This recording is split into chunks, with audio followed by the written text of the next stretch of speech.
Mulan Jamila pamer gelar sarjana, singgung izin Ahmad Dhani.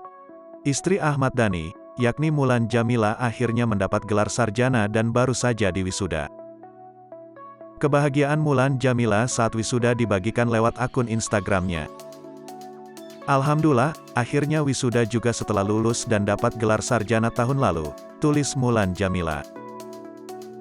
Ia juga curhat soal dirinya yang sempat terhenti karena izin suaminya, Ahmad Dhani. Tahun minta izin suami, akhirnya dapat izin juga di tahun 2018. Sambil pelan-pelan cari PT yang sesuai sama aku, kodraullah bertemu Universitas Kebangsaan Dotri, ucapnya. Pelantun lagu Makhluk Tuhan paling seksi ini, mengungkapkan tanpa peran keluarganya ia dapat menyelesaikan pendidikannya. Selagi ada kemauan dan usaha, insya Allah kita bisa, kata dia.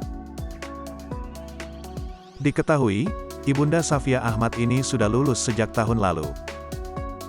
Tetapi Mulan baru diwisuda dengan gelar nama aslinya, Raden Wulansari, SS.